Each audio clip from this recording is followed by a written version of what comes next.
अब एक अच्छी खबर जो पाकिस्तान को मिली और इकोनॉमी वाइज भी इसको खुशाइंद कहा जा रहा है। सिट साहब, पीआईए जो अब पाबंदी से आज़ाद हो गई है फॉर यूके रूट्स, इब्तदाई तौर पर तो एक ही रूट पर चलाया जाएगा, लेकिन बाद में फ़ज़ाई ऑपरेशन जो 5 साल बाद बहाल होने जा रहा है अगले माह से, कितना खुशाइंद इसे आप समझते हैं? स्पेशली प्राइवेटाइजेशन के पॉइंट ऑफ व्यू से भी बताइएगा।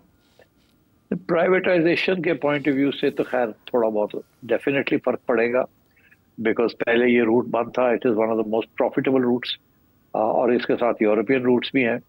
सो डेफिनेटली पीआई की प्राइवेटाइजेशन के जो असासे हैं, जिसकी वैल्यूएबल की जा रही थी, including X licences to fly to these countries, वो तो अब रिन्यू हो गए हैं, तो that will make a difference. Privatisation की प्राइस बढ़ जाएगी एंड गुड। मगर आई थिंक इम्पॉर्टेंट बात यह है कि इट्स नॉट जस्ट पीआईए, बाकी भी जो एयरलाइंस हैं उनको भी इजाजत नहीं थी, उनको भी सबको इजाजत मिल गई है जी। और ये सारी के सारा जो खाता है ना, ये इमरान खान के जमाने में ही गड़बड़ हुई थी। उनके जो एविएशन के मिनिस्टर थे, सरवर साहब थे, गुलाम सरवर जी, गुलाम सरवर साहब निहायत बेवकूफ इंसान, कोई मॉनिटर नहीं कर रहा था। वो अपनी तरफ से बड़ी ड्रामे कर रहे थे कि जी पीआईए का ये हाल है, फलाना है, निगड़ा है, मैं उसको ठीक कर रहा हूँ। आपने पीआईए को क्या ठीक करना था? तो पीआईए को वाड़ देता। मुझे याद आता है कि ये सरवर साहब ने ये बयान जब दिया था तो मैं सोचो में पड़ गया। मैं कह लो जी, पहले इफ्तिखार चौधरी हमें स्टील मिल के ऊपर और रेको डिक के ऊपर मार गया, बेवकूफ, और अब ये एक सर्वर आ गया, इसने हमारी सारा एयरलाइन सेक्टर जो है इसको तबाह करने की कोशिश करे। तो अब इससे बात बता क्या करे? अब क्या इनके खिलाफ कोई कार्रवाई होगी? क्या कार्रवाई होगी? कर गया जो करना था, एक बयान ही होता ना जिसके साथ सारा कुछ उलट जाता है। तो अब शुक्र करें, आप ये पता नहीं कितने साल के बाद, 3-4 साल के बाद जाके ये सहूलत मिली है, जो लकी। मगर अब बात ये है कि जी PIA also has to get its act together ना। पीआईए का सेफ्टी रिकॉर्ड तो ठीक है पीआईए का, it's not so bad. It used to be one of the most safe and secure airlines of the world. मगर दिन ब दिन हालात बदलते रहे। मगर मैं एक बात और कहूंगा, मैं जरूर कहूंगा कि ये जो है ना फलसफा कि सिविलियंस जो हैं वो पीआईए को सही नहीं चला सके और एयर मार्शल्स और फौजी जो है they can do a better job, that is, ये प्रूफ नहीं हुआ। ये इट्स द सेम, क्योंकि मसला जो है इज नॉट सिविलियन वर्सेस फौजी, मसले जो है वो स्ट्रक्चरल मसले हैं पीआईए के जी। और उसके लिए सबसे बड़ा मसला तो यही है ना कि जहाँ 5000 लोग होने चाहिए वहां 15,000 है। तो आप तो अपना सैलरी बिल ही पूरा नहीं कर पा रहे एंड सो ऑन, और इसीलिए आपकी फ्लीट जो है दिन ब दिन कम होती जा रही है, पुराने जहाज होते जा रहे हैं, सीटें आपकी ठीक नहीं है। आप चाहे तो आप अपनी ठीक कर सकते हैं, बट आई थिंक ये, मगर अब it's best to get out of it, because इसको आप ठीक नहीं कर सकते। मुझे याद है गिलानी साहब का वक्त था कि एक प्रपोजल आई थी कि पीआईए और टर्किश एयरलाइंस के साथ कोई राब्ता हो जाए, कि पीआईए के जो ईस्टर्न रूट्स हैं पीआईए उस पर चलाए और जो वेस्टर्न रूट्स हैं वो टर्किश एयरलाइंस के साथ पार्टनरशिप हो जाए। अच्छा। एंड दैट वाज, मैंने वो स्टडी किया था वो पूरी proposal, it was a very good proposal. उसके साथ प्रॉफिटेबिलिटी भी वापस आ जाती, मगर नहीं, वो भी नहीं होने दिया। इतने वेस्टर्न इंटरेस्ट है कि वो होने नहीं देते। ठीक है, लेकिन ये आईएमएफ और ये प्राइवेटाइजेशन इतनी आसान नहीं होगी, ये प्राइवेटाइजेशन इतनी आसान नहीं होगी। देखो ना, 10,000 बंदा निकालना पड़ेगा ना। वो सारे नून लीग और पीपल पार्टी ने भरे हुए हैं, वो पहले एमक्यूएम ने भरे हुए थे, फिर उसके बाद पीपल पार्टी ने भरे हुए हैं। तो क्या कहाँ जाएंगे? आप गोल्डन हैंडशेक जब करने जाते हैं तो पता क्या होता है, कॉम्पिटेंट लोग जो हैं वो गोल्डन हैंडशेक लेके बाहर हो जाते हैं, उनको पता हम कहीं और नौकरी मिल जाएगी जी। और जो इनकॉम्पिटेंट लोग होते हैं वो रह जाते हैं बीच के अंदर, और फिर भर्तियां शुरू हो जाती है, गवर्नमेंट आती है, फिर से सारा सिलसिला शुरू हो जाता है। तो ये this is the old problem.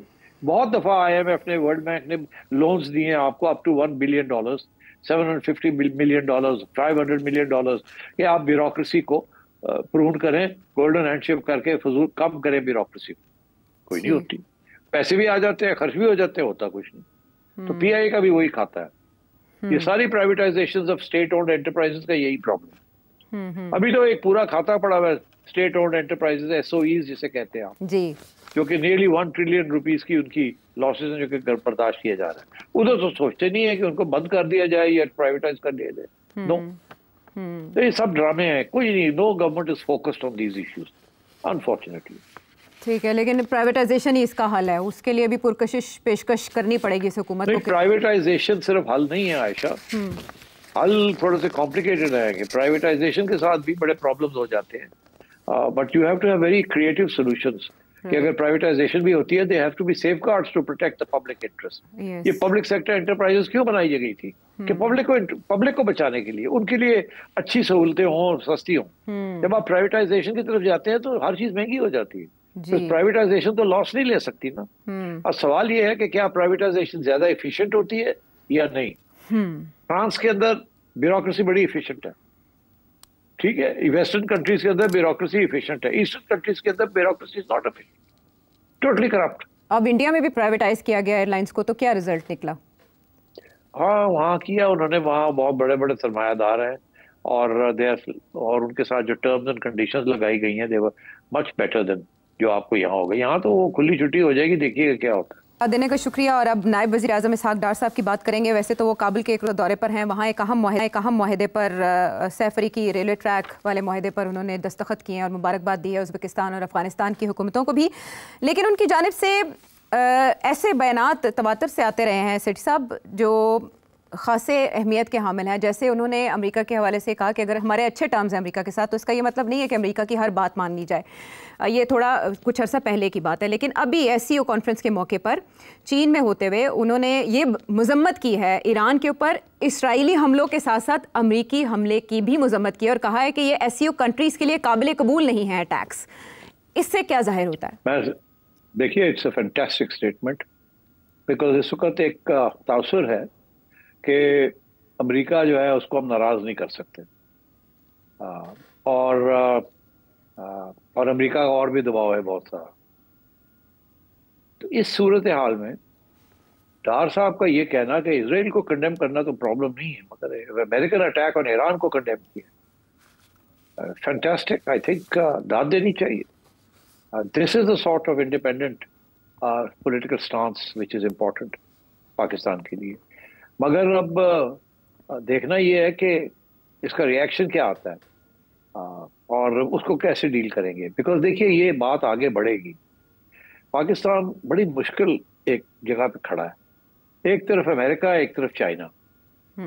Pakistan दिन ब दिन चाइनीज लेड ग्रुप्स के अंदर दाखिल हो रहा है। SCO हो गया, ब्रिक्स हो गया, अब सार्क की जगह पे ये लोग सोच रहे हैं कि कुछ और बनाया जाए इंडिया के बगैर, led by China and Pakistan.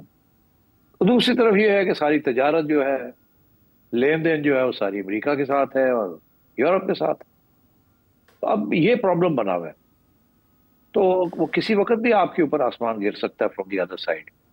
इस सूरत हाल में बैलेंसिंग एक्ट करना is going to be very important, how they deal with this situation.